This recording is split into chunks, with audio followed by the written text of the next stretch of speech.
نیت کے بعد اپنے سر و گردن کو ایک ساتھ دھو لیں گے، اور سر و گردن کو دھونے کے بعد اعوذ باللہ من الشیطان الرجیم، بسم اللہ الرحمن الرحیم۔ تمام تعریفیں خداوند متعال کے لیے جس کے قبضۂ قدرت میں تمام انسانوں کی جانیں ہیں۔ درود و السلام ہو محمد و آل محمد کی ذات پر۔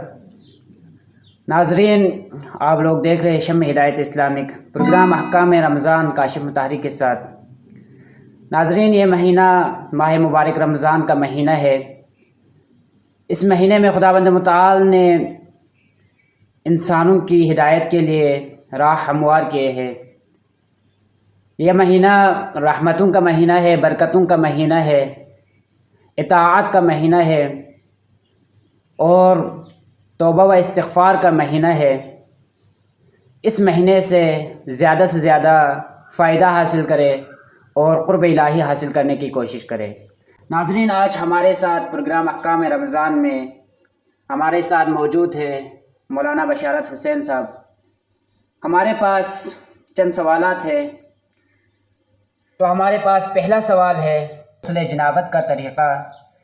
تو مولانا صاحب، آپ ہمیں بتائیں کہ غسل جنابت کا طریقہ، یعنی اگر کوئی شخص مجنب ہو جائے ماہ مبارک رمضان میں یا کسی بھی صورت اس کے اوپر غسل واجب ہو جائے تو وہ کیسے غسل کرے، غسل جنابت وہ کیسے کرے؟ اعوذ باللہ من الشیطان الرجیم، بسم اللہ الرحمن الرحیم وبہ نستعین۔ غسل جنابت کرنے کا طریقہ۔ غسل جنابت کرنے سے پہلے سب سے پہلے یہ شرط ہے کہ اگر ان کے اعضائے غسل یعنی بدن کہیں بھی اگر نجس ہو تو اس کو پہلے پاک کریں۔ نجاست سے جو ہے نجاست کو دور کرنا یعنی پاک کرنا ضروری ہے۔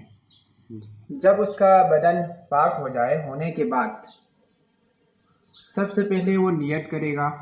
نیت یعنی وہ غسل بجا لائیں قربۃ اللہ کی نیت سے۔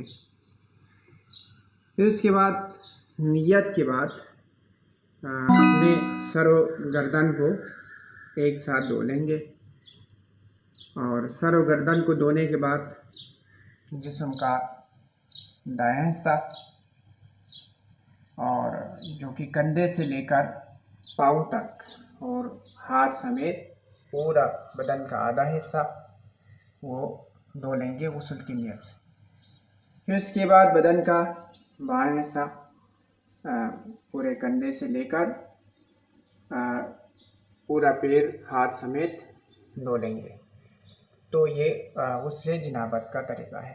غسل جنابت کا یہ جو طریقہ ہے، چاہے مستحب غسل ہو چاہے واجب غسل ہو، جو بھی غسل ہو سب کا یہی ایک ہی طریقہ ہے۔ اچھا آغا، دوسرا سوال ہمارے پاس یہ ہے، اگر جو شخص جانتا ہو کہ اس کے پاس غسل کے لیے وقت نہیں ہے، پھر بھی وہ اذان صبح سے پہلے اپنے آپ کو مجنب کرے تو اس دن کے روزے کا کیا حکم ہے؟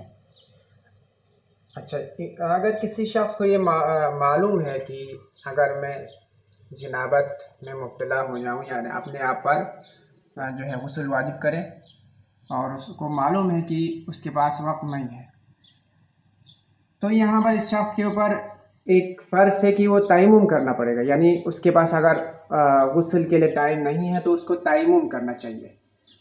یہ اگر تیمم ہی نہیں کرتا تو ایسے ہی غسل جنابت کی حالت میں اگر اذان ہو جاتی ہے تو اس دن کا روزہ باطل ہے۔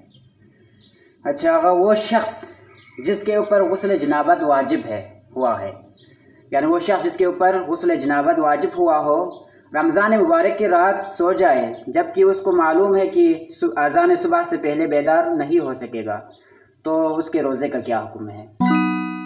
اچھا، اس شخص کے اوپر یہ ہے کہ وہ جانتا ہے کہ اگر میں سو جاتا ہوں تو میں صبح تک بیدار نہیں ہوں گا، اس کو معلوم ہے، یقین ہے، تو پھر بھی اگر وہ سو جائے غسل جنابت کیے بغیر اور واقعی میں وہ اذان صبح تک نہیں جا سکا، یعنی اذان کے بعد اس کی آنکھ کھلی، تو اس کا روزہ باطل ہو جائے گا۔ اچھا آغا، ایک اور سوال، اگر کسی شخص کو یقین ہو کہ صبح کی اذان سے پہلے بیدار ہو جائیں گے تو اس یقین کے ساتھ وہ سو جائے کہ صبح سے پہلے غسل بجا لائے گا، لیکن نہیں جاگ سکا، تو اس دن کے روزے کا کیا حکم ہے؟ ہاں، یہ وہ شخص جو کہ اس کو یقین ہے کہ میں جاگ سکوں گا اور اس ارادے کے ساتھ سویا ہے کہ میں جاگنے کے بعد یعنی صبح سے پہلے اذان صبح سے پہلے جاگنے کے بعد میں غسل جنابت بھی بجا لاؤں گا، اس ارادے کے ساتھ اگر وہ سو جاتے ہیں بالاتفاق جو ہے صبح تک یعنی صبح کی اذان تک اس کی آنکھ نہیں کھلی تو پھر اس دن کا روزہ جو ہے اس کا صحیح ہے۔ اچھا، اگر کسی شخص کو دن میں احتلام ہو جائے تو اس کے روزے کا کیا حکم ہے؟ ہاں، اس میں ایک مسئلہ ہے کہ مثلا دن میں سو جاتے ہیں تو احتلام ہو گیا یعنی اس کے اوپر غسل جنابت واجب ہو گیا تو پھر اس کے روزے پر کوئی حرج نہیں آئے گا، روزہ اس کا صحیح ہے اور فوراً جو ہے غسل کرنا بھی واجب نہیں ہے۔ ہاں، اگر کوئی نماز یا کوئی ایسا کام جس کے لیے جو ہے غسل واجب ہے، ایسا کوئی اگر کام آ جاتا ہے تو اس کام کے لیے مثلا نماز کا ٹائم آ گیا یعنی ظہرین کی نماز کا جب وقت آتا ہے تو اس کے اوپر واجب ہے کہ وہ غسل کرے۔ اچھا، ایک سوال آیا تھا ہمارے پاس کل، تو سوال یہ ہے کیا نسوار کھانے سے روزہ باطل ہوتا ہے؟ جی، جس طرح باقی جو کھانے پینے والی چیزیں ہیں اور نہ کھائے جانے والی چیزیں یا پینے والی جو چیزیں ہیں جو کھائی نہیں جاتی یا پینی جاتی تو اس کو کھانے سے جو ہے روزہ باطل ہو جاتا ہے، تو اسی طرح نسوار بھی اگرچہ یہ منہ میں رکھتے ہیں اس کو نگلتے نہیں ہیں لیکن پھر بھی اس کے ذرات جو ہے وہ حلق تک چلا جاتا ہے، لہٰذا اس سے روزہ باطل ہو جاتا ہے۔ ہم آغا صاحب کا شکر گزار ہیں کہ آغا صاحب نے سوالات کا بہترین انداز سے جواب دیا۔ ناظرین سے گزارش ہے اگر آپ لوگوں کو بھی کوئی مسائل پیش آ رہے ہو، آپ لوگوں کے پاس بھی اگر کوئی سوالات ہے تو آپ لوگ ہمیں پوچھ سکتے ہیں۔